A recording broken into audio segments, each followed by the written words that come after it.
मिनश्शैतानिर्रजीम बिस्मिल्लाहिर्रहमानिर्रहीम। अस्सलाम वालेकुम। मैं हूँ तफसीर पॉइंट से। मसरूफ़ तो सभी लोग हैं, कुछ थक रहे हैं अपनी आखिरत बनाने को और कुछ थक रहे हैं उसे तबाह करने को। जन्नत तो सभी चाहते हैं, पर कुछ थक रहे हैं दुनिया को जन्नत बनाने में और कुछ थक रहे हैं हकीकी जन्नत पाने को। दो मुख्तलिफ अंदाज़े ज़िंदगी हैं, दो मुख्तलिफ अंजाम ज़िंदगी हैं। जिस शख्स के दिल में आरज़ुए खुदावंद पैदा हो गई, उसका पहला सवाल यही है कि क्या करूं। अल्लाह कहता है फातिहा से शुरू करो, दुआ से शुरू करो। सूरत फातिहा क्या चीज़ है? जद्दोजहद के खुलने को कहते हैं। मेरी अप्रोच का खुलना, ये सूरत तमाम अमराज की शफा है और सबसे बढ़कर अमराज़े कल्ब की शफा है। आपके दिल में वसवसे, अजराम फल्की के गुमान, ज़िंदगी के गुमान, जो गलतियों के गुमान आते हैं, इसमें ये आपको रास्ता दिखाती है। जो शख्स अपने घर पर पहुंचते वक्त दाखिल होते ही अल्हम्दुलिल्लाहि रब्बिल आलमीन यानी सूरत फातिहा और कुल हुवल्लाहु अहद पढ़ता है, अल्लाह उससे मोहताजी दूर फरमा देता है। इस घर की खैर व बरकत बढ़ जाती है, यहाँ तक कि इसका फैज़ पड़ोसियों को भी पहुँचता है। सुभान अल्लाह। जी नाज़रीन, अब हम सूरत बकरा की आयत नंबर 114 और 115 का तर्जुमा और तफसीर बयान करते हैं। वमन अज़लमु मिम्मन मनअ मसाजिदल्लाहि अन युज़करा फ़ीहा इस्मुहु व सअा फ़ी ख़राबिहा उलाइका मा कान लहुम अन यदख़ुलूहा इल्ला ख़ाइफ़ीन लहुम फ़िद्दुन्या ख़िज़्युन व लहुम फ़िल आख़िरति अज़ाबुन अज़ीम वलिल्लाहिल मशरिक़ु वल मग़रिब फ़अय्नमा तुवल्लू फ़थम्म वजहुल्लाह इन्नल्लाह वासिउन अलीम। तर्जुमा। और इस शख्स से बढ़कर जालिम कौन होगा जो अल्लाह के मुइद्दों में इसके नाम की याद से रोके और इनकी वीरानी के दर पे हो। ऐसे लोग इस काबिल हैं कि उनकी इबादत गाहों में कदम ना रखें और अगर वहां जाएं भी तो डरते हुए जाएं। उनके लिए तो दुनिया में भी रसवाई है और आखिरत में भी अज़ाब अजीम। मशरिक और मगरिब सब अल्लाह के हैं, जिस तरफ भी तुम रुख करोगे उसी तरफ अल्लाह का रुख है। अल्लाह बड़ी वुसअत वाला और सब कुछ जानने वाला है। इन दो आयात का ताल्लुक मसला तहवील किबला से है, क्योंकि इस मरहले में यहूदी इस कोशिश में लगे हुए थे कि मुसलमानों को नए किबला की जानब मुँह करके नमाज पढ़ने से बाज रखें। हालांकि काबा वो पहला इबादत खाना था जो आवाम के लिए बनाया गया और वही पहला किबला था। अगरचे इस आयत के इसबाब नज़ूल के सिलसिले में इसके अलावा भी मुतअद्दिद रवायात हैं। बहरहाल आयत की अमूमियत इस बात पर दलालत कर रही है कि ये एक आम हुक्म है और इसमें हर किसी को इस बात से मना किया गया है कि वो लोगों को अल्लाह ताला की मसाजिद में उसके ज़िक्र व फ़िक्र और इबादत से रोकें या इन मसाजिद की तखरीब के दर पे हों।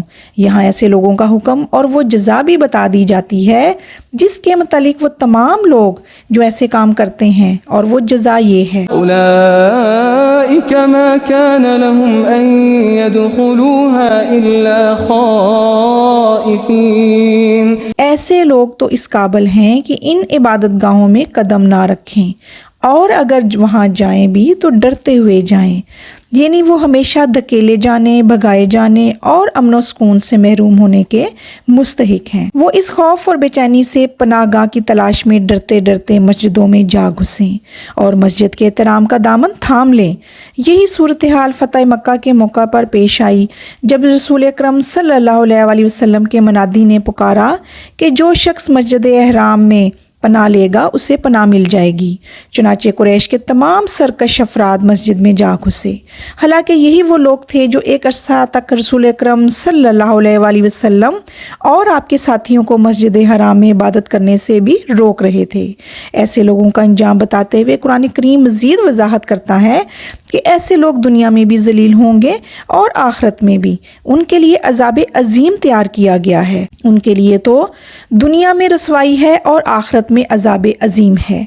बाज़ मुफस्सिरीन ने आयत मा काना लहुम अन यदखुलूहा इल्ला खाइफीन کی تفسیر یہ کی ہے کہ ایسے لوگوں کا فرض یہ ہے کہ وہ آداب مسجد کا لحاظ رکھتے ہوئے مساجد میں ڈرتے ڈرتے اور خشوع خضوع کے ساتھ داخل ہوں، کیونکہ اللہ کی مساجد کا احترام اور اللہ ذوالجلال کی ہیبت دبدبے کا یہ تقاضا ہے کہ اس کے گھر میں بصد احترام قدم رکھا جائے۔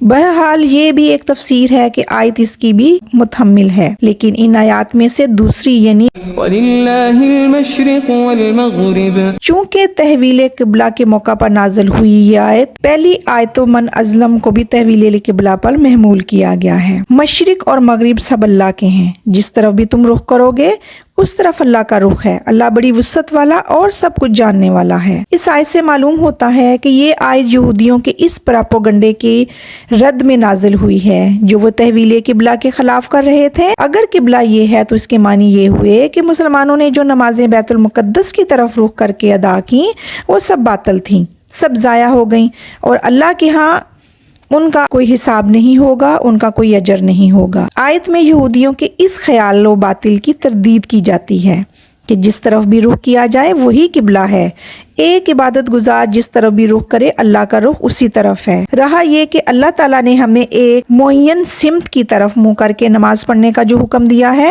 وہ محض امر ہے اور عبادت و اطاعت ہے۔ یہ حکم اس لیے نہیں دیا گیا کہ نعوذ باللہ کہیں اس طرف اللہ کا رخ ہے اور دوسری طرف نہیں ہے۔ رہا اللہ تو وہ اپنے بندوں پر کسی معاملے میں بھی تنگی سختی نہیں کرتا، نہ ان کے ثواب میں کمی کرتا ہے، چونکہ وہ ان کے دلوں کے بھید جانتا ہے، ان میلانات اور رجحانات کو بھی جانتا ہے جو ایک خاص سمت کی طرف رخ کرنے کے لیے لوگوں میں پائے جاتے ہیں۔ اللہ کے ہاں بڑی وسعت ہے، وہ نیتوں کا مالک ہے۔ إِنَّ اللَّهَ وَاسِعٌ عَلِيمٌ اللہ بڑی وسعت والا اور سب کچھ جاننے والا ہے۔ اس کے بعد قرآن کریم اس بات کی وضاحت کرتا ہے کہ ان لوگوں کے تصور اعلیٰ میں بھی فتور آ گیا۔ یہ لوگ اساس دین یعنی عقیدہ توحید ہی سے منحرف ہو گئے ہیں جو تمام رسالتوں اور نبوتوں کا بنیادی اور صحیح تصور تھا۔ آئندہ آنے والی آیات میں ہم بتائیں گے کہ قرآن کریم کس بات کی وضاحت کرتا ہے کہ مشرکین عرب اور مشرکین اہل کتاب کے تصور اعلیٰ میں کوئی بنیادی فرق نہیں ہے، ان دونوں کے دل باہم ملے ہوئے ہیں، اور اس موقع پر ان دونوں فرقوں کے سامنے اسلام کی صحیح ایمانی عقیدے کی ترجمانی کی گئی ہے۔ جی ناظرین، اس کے ساتھ ہم اللہ تعالیٰ سے دعا گو ہیں کہ اللہ تعالیٰ ہمیں قرآن پاک کو پڑھنے، سمجھنے اور اس پر عمل کرنے کی توفیق عطا فرمائے۔ اجازت دیجیے، اللہ حافظ۔